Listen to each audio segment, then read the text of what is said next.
Hoy nos acompaña Edwin Otero, arquitecto y docente venezolano, con más de 50 años de trayectoria académica en la Universidad Central de Venezuela y director de su propia firma desde el año 1975. Otero ha dejado una huella profunda en la arquitectura contemporánea. Su obra más emblemática, la Plaza de los Palos Grandes, se ha convertido en referencia de espacio público en Caracas, reconocida dentro y fuera del país. Desde la docencia, la práctica profesional y el urbanismo, su visión defiende una arquitectura que transforma el espacio y responde a las necesidades humanas. En este episodio conversaremos con él sobre arquitectura, docencia y la construcción de ciudades como forma de diseñar el país.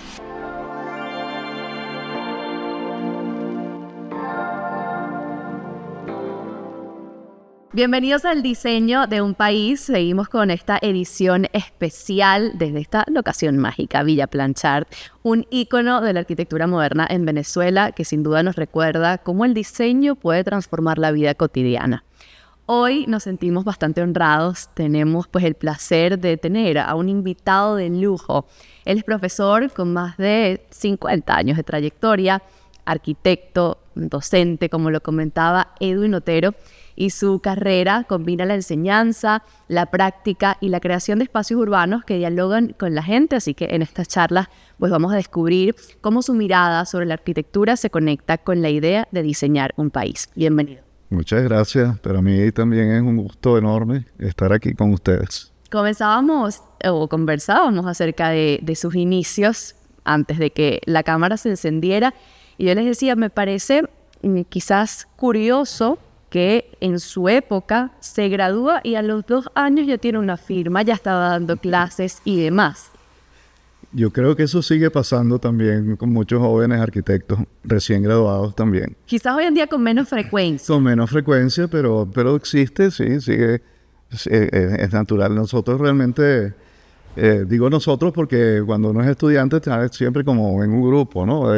Y logramos armar un grupo de estudiantes con una temática particular hacia el final de la carrera. Nuestra intención era, teníamos como una inquietud semejante, todos, y decidimos, vamos a agruparnos. Y entonces alquilamos una oficina entre todos. Se pasó una aventura, pero una aventura muy simpática. Y de allí construimos un grupo de tesistas, de personas que están por graduarse, por terminar la carrera, que son 10 semestres, y estábamos gente desde octavo, noveno y décimo. O sea, yo estaba junto con una compañera en noveno semestre. Y decidimos, vamos a montar esto para ver qué pasa, para graduarnos con un trabajo importante. ¿Era otro nombre el que recibía la firma en ese momento? Sí, claro. Se llamaba Espacio y Movilidad. Espacio y Movilidad. Movilidad, sí, un nombre interesante para la época. Recordemos, estamos en los años 70. Y el cambio, el continuo cambio de las cosas era algo como que se buscaba mucho, era una tendencia, vamos a llamarlo así. Entonces el tema de la movilidad hablaba un poquito de eso, de espacios que cambiaban de forma, edificios que podían crecer. Eso se llamó metabolismo. Y entonces, total que así le pusimos ese nombre, que vino muy bien con el resultado final de ese trabajo, de cuando nos graduamos, pues. ¿Sigue manteniendo relación con algunos de esos compañeros de esa época? Me casé con una. Imagínense, de allí surgió la relación. ¿Precisamente allí se enamoraron? Sí, realmente la verdad es que es difícil de encontrar una fecha. Hay gente que sabe el día que se enamoró, pero eso no fue ocurriendo. Y sí, terminamos casados y seguimos casados.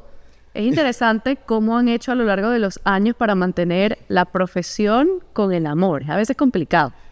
No es complicado porque nuestra carrera tiene muchísimos campos de acción. Okay. Entonces... ¿Cuál es el área de ella, por ejemplo? El área de ella fue porque ella se jubiló ya en la administración pública. Ella llegó a ser alcaldesa de Petare, por ejemplo. Ella estuvo alcaldesa suplente, vamos a llamarlo así. Y de ahora, después que terminó eso y que se jubiló de allí, ahora es agente inmobiliario. O sea que le va muy bien también, porque siendo arquitecto, pues analiza muy bien todas las edificaciones que promueve. En esa época, ahora pues me surge la pregunta, uno de sus proyectos también emblemáticos, además del que vamos a hablar, que es icónico, que es la Plaza de los Palos Grandes, también fue de la sede de la Gobernación de Miranda. ¿Tuvo alguna relación quizás ese vínculo político que tenía ella en su momento? Mira, realmente no, porque uno fue la Plaza de los Palos Grandes. Fui convocado por una exalumna, arquitecto también, María Fernanda Gómez, también docente. Ella estuvo dando clases en la Universidad Central de Venezuela, justamente en el mismo taller en el que yo he dado clases desde que empecé a dar clases en la universidad, que es la Unidad Docente 9. Ahora se llama Unidad Docente 9 después de muchos años. Antes tenía otra nomenclatura, un número diferente. Okay. Esos números fueron cambiando por cosas administrativas. Es la Unidad Docente 9 y ella fue profesora allí y me llamó para que hiciera una propuesta para un lugar que habían destinado para plaza, que habrían adquirido, porque eso es una cosa bien interesante. No es un terreno que tenía la municipalidad ni que tenía la gobernación, es un terreno que estaba allí a disposición y lo compraron porque les pareció a ella, que es una persona de muchísimo talento también, le pareció que es un sitio interesante para hacer una plaza. Esa plaza la habían solicitado los vecinos, porque los Palos Grandes no tienen ni aceras, o sea, tienen muy pocas aceras, o sea, tienen muy pocos espacios públicos, y los vecinos solicitaron una plaza. Y bueno, así comenzó la historia de ese edificio. Y del otro, de la Gobernación de Estado Miranda, ocurre que una vez hicimos una propuesta para que en ese edificio funcionase un museo para los teques. En esa ocasión, el contacto fue a través de otro amigo arquitecto que trabajaba allí en la gobernación. Y entonces pensó que a lo mejor podía yo hacer una propuesta también, y de hecho la hicimos. Y le hicimos, digo, porque uno nunca trabaja solo, o sea, uno trabaja siempre como en equipo, ¿no? Con otros arquitectos de muy valioso talento, de muchísimo talento, pero eso siempre la vida te va llevando a cambios y bueno, ya muchos de ellos ni siquiera están en el país. Pero el caso es que, bueno, hicimos una propuesta para el museo y yo tenía los planos porque hicimos el levantamiento, o sea, los planos de ese edificio. Y para años después, ese museo no se construyó nunca, años después, esa misma persona seguía trabajando en la gobernación del estado Miranda. Me llamó porque sabía que yo tenía los planos. Claro, ya tenía todo preparado. Y entonces yo simplemente le dije, bueno, ya que me estás llamando para esto, ¿por qué no me permites hacer una propuesta? Y la hice. Yo no sé si tuvieron otras propuestas paralelas, pero en total que esta fue la que gustó y se hizo. Dos grandes proyectos, sí, sin duda. Y quiero enfocarme en la Plaza de los Palos Grandes porque además tuvo 2 años para pues, lograr lo que logró. ¿Eso considera usted que fue el tiempo prudente o necesitaba más? ¿O quizás en menos tiempo se podía haber logrado? Los proyectos nunca se terminan. Se terminan porque hay que construirlos, pero incluso los edificios tienen vida propia y ellos van exigiendo cambios y modificaciones. No, esos 2 años fueron de bastante trabajo, muy intenso. Pero no, fue el justo tiempo. Yo creo que es igual que muchas otras cosas. O sea, si se les pasa el tiempo de maduración, se pudren. Vamos a decirlo así. Como un aguacate. Como un aguacate. Estaba delicioso hasta el momento en que ya no. Claro. Entonces, tuvo su justo tiempo. Fue muy dinámico, fue muchísimo trabajo, es verdad.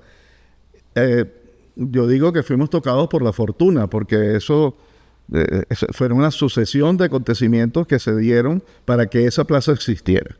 Eso casi que es una cosa del destino. Me llama la atención que hay planos que quedan guardados para ustedes. Sí. ¿Se dé o no se dé el proyecto? ¿Hay alguno que haya sido significativo para usted, pero que no se llevó a cabo y lo tenga allí guardado para en algún momento hacerlo? Sí, claro. Los que me conocen saben que siempre me ha gustado concursar, hacer concursos de arquitectura y participar en muchos. Y en uno que participamos y que ganamos el primer premio, que se hizo en Ciudad Guayana, Era muy particular el proyecto. Se pedía, se llamaba El Mundo de los Niños. Ni siquiera se llamaba Museo para los Niños. Claro, como el que conocemos. Sí, como lo conocemos, sino El Mundo de los Niños. Es un proyecto muy particular. Yo creo que los proyectos siguen vivos hasta que algo les pasa y o no se construyen o tienen la oportunidad de construirse. Yo creo que todavía hay la oportunidad de construir eso, porque el terreno sigue existiendo. Es un proyecto que se iba a hacer justamente en la confluencia entre el río Orinoco y el río Caroní, que es en Ciudad Guayana. Correcto. Y entonces el terreno es un terreno prácticamente anegadizo, pero que tiene una península que se penetra un poco en el Orinoco. Ahí en ese sitio donde se mezclan las dos aguas, que una permanece marrón y la otra es oscura. Y había una exigencia especial en ese proyecto que debía tener un mapa de Venezuela para que los niños conocieran la geografía y tal. Era una exigencia del programa. Un mapa de Venezuela de 1 hectárea de superficie, 1 cuadra. Y no hallábamos qué hacer con eso. ¿Cómo ponemos el edificio acá y el mapa allá? No sé. Se nos ocurrió porque eso fueron largas discusiones y en este momento ya no me acuerdo si fue a mí, que haciendo tanto calor en Ciudad Guayana, había que techar el mapa. Había que darle sombra a ese mapa porque si no los niños se iban a acalorar y iban a estar incómodos. Y lo que se nos ocurrió es hacer justamente el museo en el techo, habitando el techo. Era un techo tridimensional habitable, donde el museo incluso podía crecer como dedos en ramas que se metían dentro de esa estructura. Hay que imaginárselo. Hay imágenes muy simpáticas de ese proyecto. Y para llegar a ese techo había una edificación en forma de escalera, así que va subiendo, que llegaba al techo. Entonces, bueno, era un proyecto muy claro. Tenía el mapa debajo, un elemento que vinculaba el suelo con el cielo, y el cielo era el museo. Y bueno, yo quisiera que ese es un proyecto que tenga una nostalgia inmensa, pero ha sido el proyecto como el padre de muchas otras cosas que hemos hecho después. Y que esperemos se le dé, no lo tenga solamente guardado allí en la gaveta. Amén. ¿Referentes para el señor Edwin Otero a nivel nacional o internacional en la arquitectura? Sí, siempre tenemos referentes. Más que referentes, no sé, yo digo como fans. O sea, yo soy fan de Mies van der Rohe, por ejemplo, de arquitecto muy importante de la modernidad del siglo XX, de arquitectura muy elegante y sobria, y siempre me gustó. Y también de Frank Lloyd Wright, mucho antes, fue a finales del siglo XIX y hasta mediados del XX, muy influyente y creo que es el arquitecto más importante del mundo. O sea, para mí es el arquitecto más importante. Y posteriormente Luis Kahn y Raúl Villanueva, que lo tenemos al lado y lo vemos todos los días. O sea, yo soy como... esos son mis influencers, vamos a decir. Eso le iba a decir, esa es la palabra que puede definir. Esa es la palabra contemporánea, esos son mis influencers. Usted también es influencer para muchos jóvenes y sobre todo para aquellos que le da clase. Sí. Son ya este año 50 años de esa docencia. ¿Ha cambiado algo desde que inició ahorita y cómo ha hecho para adaptarse a esas nuevas generaciones? La docencia y la arquitectura evolucionan, no hay duda. Sin embargo, la docencia de la arquitectura en la materia que yo doy, porque, bueno, uno en la Facultad de Arquitectura tiene oportunidades de dar varias materias. Hay materias teóricas, de contenido teórico, se da física, se da estructura, se da matemáticas, se da... En la época que yo estudiaba se daba hasta una cosa que se llamaba humanidades, que era una materia preciosa. Pero la materia que definitivamente me he dado desde que entré es diseño. Es la materia que es el eje estructural de la carrera. Se da en todos los semestres. Todas las materias se dan durante 3 o 4 semestres y después no más.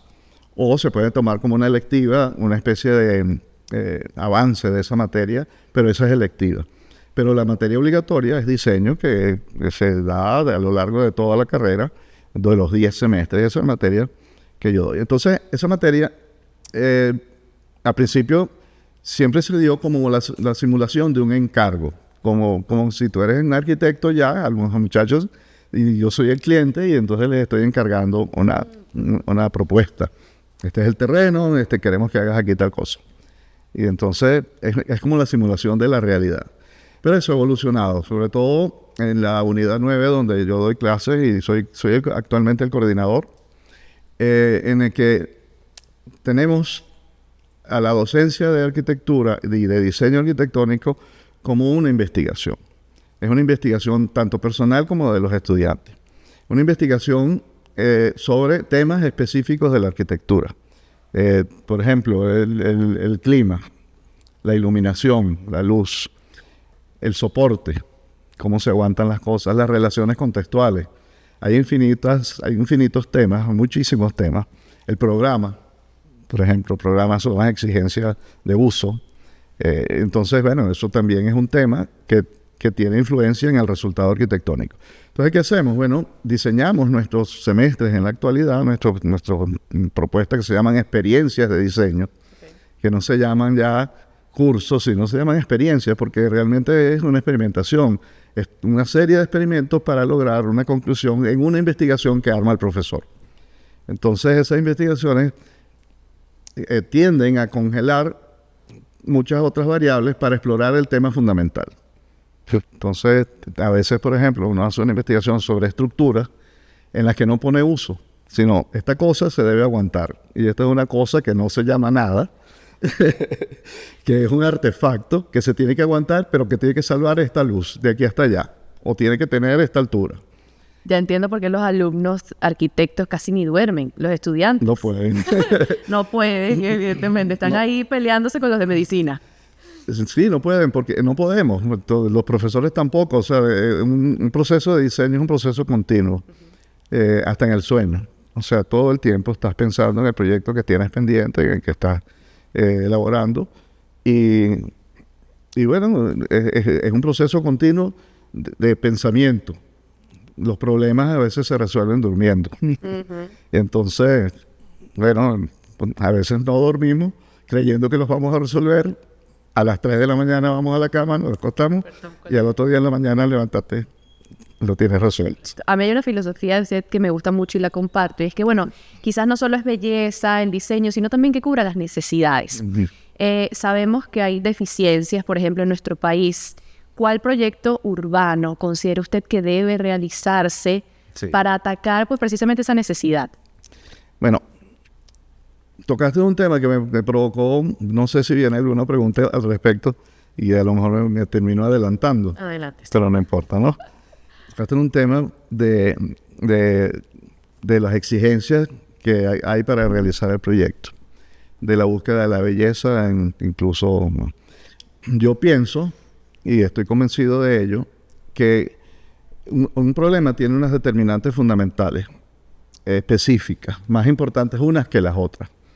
Cuando el arquitecto produce la respuesta acertada con lo que tiene a mano, con los materiales, con los sistemas constructivos del momento, con el presupuesto, con el programa, y cuando la respuesta es la correcta, aparece la belleza. No es una cosa que se busca.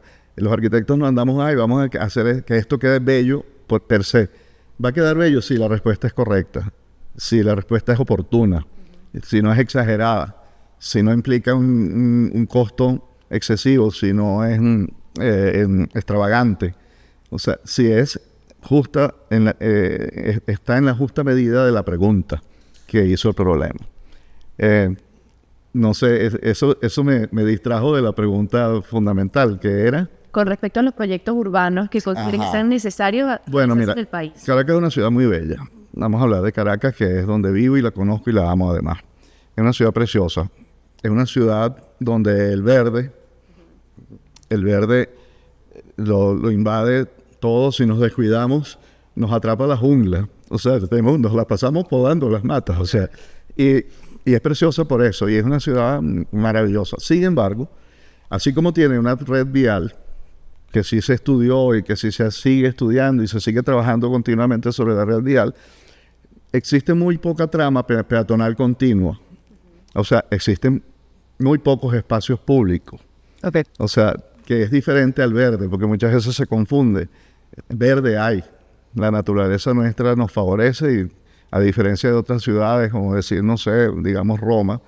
O sea, Roma tiene muy pocos árboles. Nueva York también. O sea, sí tienen el Parque Central, pero tienen pocos árboles. Caracas los tiene en todas partes. Pero no tiene una trama suficientemente acogedora, suficientemente humana y continua que permita transitarlo. Tiene un problema, que tiene una topografía extrema. No es un problema, es su naturaleza. Es una ciudad que tiene un valle precioso y los valles están conformados por montañas. Entonces hemos invadido las montañas, vivimos en las montañas y entonces la mayoría de la gente en Caracas cuando no está subiendo está bajando. Eso es difícil superarlo peatonalmente, es verdad. Pero a lo largo del eje del valle sí se podría construir una buena trama peatonal. Exacto. Que hiciese de esta ciudad muchísimo más amable y más disfrutable dado el clima extraordinario que tenemos. Puso el ejemplo claro de los Palos Grandes que no tiene las aceras. No tiene las para aceras. transitar. El diseño de un país es el nombre pues, de este podcast. Entonces, quiero saber, para usted, ¿qué significa diseñar un país? Sí, bueno, el diseño de país implica muchísimas cosas. Pero para mí hay una cosa que es prioritaria, un elemento que es prioritario, que es la cultura. O sea, nosotros tenemos que hacer muchísimo hincapié en la educación de nuestros jóvenes, pero también en la educación de los adultos. O sea, la educación en general como una meta, porque cuando la masa está educada y tiene ciertos niveles de cultura, todo fluye naturalmente. O sea, por ejemplo, si yo voy a hablar con un funcionario de la necesidad de hacer una plaza, pero si el funcionario no entiende el valor de una plaza porque no ha viajado, no ha entendido que otros lugares del mundo todas otras ciudades son una secuencia continua de espacios públicos, no me va a entender. Entonces, es necesario que todos seamos cultos. Y entonces, la clave fundamental es la educación. Por eso, uno termina siendo educador. Por eso y por muchas otras razones. ¿Qué ha aprendido siendo educador de sus alumnos? ¿Qué le ha enseñado? El que enseña, aprende. Realmente, decir que nosotros enseñamos es casi que una presunción. O sea, nosotros logramos producir una ambientación, un proceso de preguntas y de cosas que conducen al conocimiento, conducen a que los alumnos aprendan.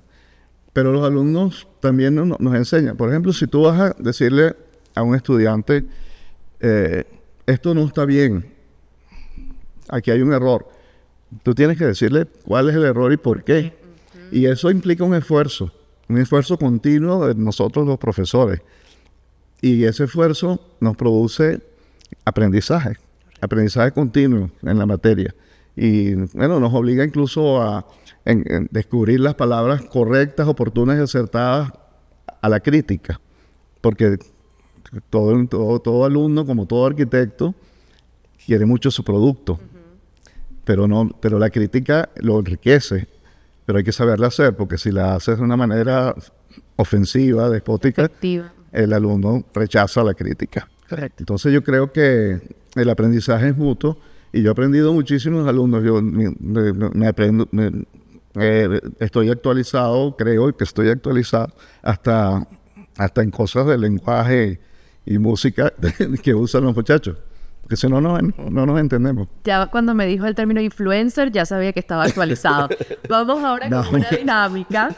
Esto va a ser, pues, unas preguntas rápidas de respuestas cortas para conocerlo desde otro ámbito, un poco más relajado. ¿Preparado? Bueno. Las preguntas que no son maqueta. ¿Qué prefiere? Aunque creo que sé que me va a responder, pero me puede sorprender. ¿Diseñar una plaza o una casa? Las dos cosas. O sea, me encantaría diseñar cualquier cosa. Diseñar no tiene programa necesario. O sea, eso es otra cosa que no he dicho, pero que me encantaría decir. El uso de una edificación es dinámico. Esta casa servía, donde estamos hoy, servía para habitar una pareja, una familia. Hoy en día es un museo, es un lugar de eventos. es un lugar referencial. Y el edificio está. Y el edificio está porque el edificio fue diseñado con esa capacidad de aceptar distintos usos. Entonces, yo me encanta diseñar espacios. Y si el espacio en ese momento que me lo pidieron es para una plaza, está bien. Pero si es para una casa también, porque yo no sé finalmente en qué va a terminar. Entonces, uno tiene que diseñar espacios capaces de adaptarse a cambios de uso. Vocación también se le llama. Si Caracas fuera un color, ¿cuál sería? Si Caracas fuera un color. Ya lo dije, verde. Es verde, correcto. Verde y blanco realmente. Un espacio en Caracas que siempre visite con ojos de arquitecto. La Universidad Central de Venezuela. Es inevitable. Si pudiera traer de vuelta a un maestro de la arquitectura venezolana para conversar hoy, ¿a quién elegiría? Traería dos que no son muy conocidos. Uno es Beltrán Alfaro, mi profesor de primer semestre, de cuarto y quinto semestre y hasta de décimo, que me enseñó muchas de las cosas que yo sé y que aplico en mi docencia. Y el otro es Pablo La Sala, que llegó a ser mi compadre. Él es el padrino de mi hijo menor, que es arquitecto. Okay. No vive ahorita en el país, pero es arquitecto y ejerce.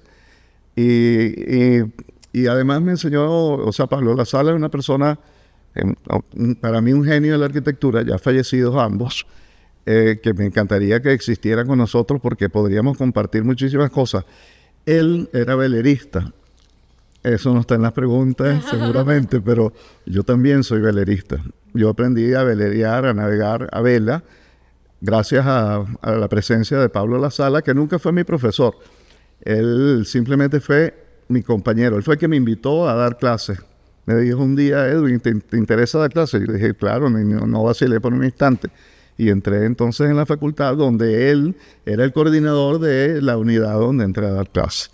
Y bueno, después navegamos juntos en su velero, después yo me compré el mío, soy velerista, y eso me ha enseñado mucho también como arquitecto, porque la vela no solamente enseña a navegar, la vela enseña a vivir, enseña estructura y enseña a comprender muchas cosas del medio ambiente. Mucha técnica también. Sí. ¿Un libro de arquitectura que siempre recomiende? Parece mentira, pero no es un libro de arquitectura, es un libro de sistemas estructurales, se llama Eino,